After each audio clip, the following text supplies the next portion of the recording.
Hello, welcome to day number 4 of the Bible in a Year. And we're speaking about Genesis chapter 7 through 9, the flood.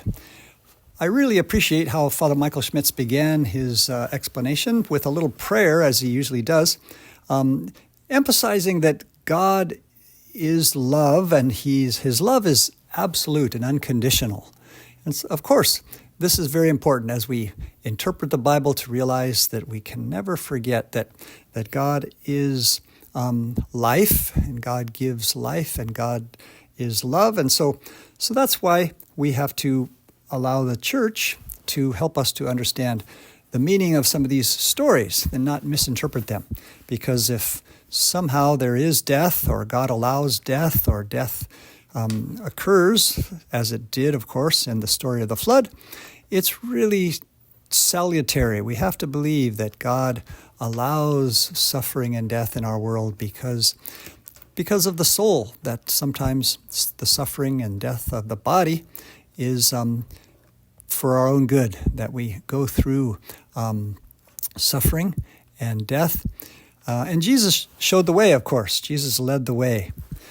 I also appreciate when we heard in chapter 3 the story of how Adam and Eve were cast out of the garden. And it seems kind of perhaps cruel that God put an angel, a cherubim, at the gate, the eastern gate of the garden, to keep them from returning to the tree of life.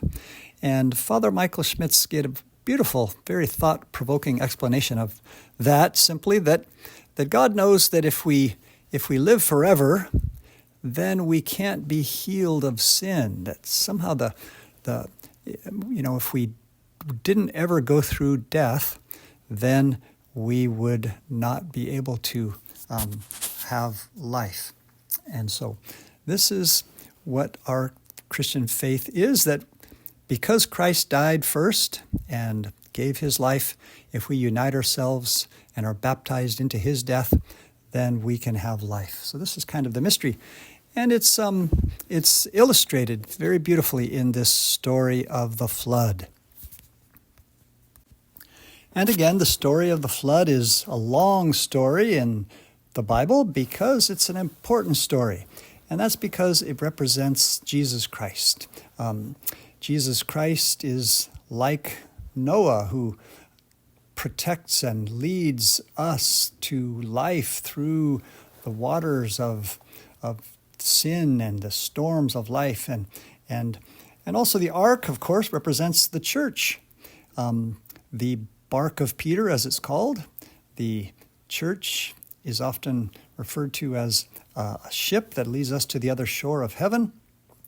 And the fact that the ark is made of wood, of course, is also very symbolic of the fact that we are saved by the wood of the cross. The wood of the cross is our only hope, that Jesus died on the cross. I can recall when I was a boy here at Presentation Church, sometimes daydreaming and not paying attention to the Mass, but looking up at the huge wooden beams that were in the old church, these laminated wooden beams that went across the old church here at Presentation. And they were very large and beautiful. And our new church, actually, since the fire, has kind of a replica that's kind of the same shape, those beams.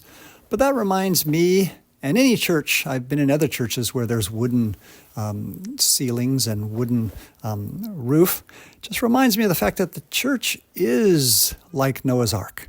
If we're inside the church, then we can be safe and we can find our way to life.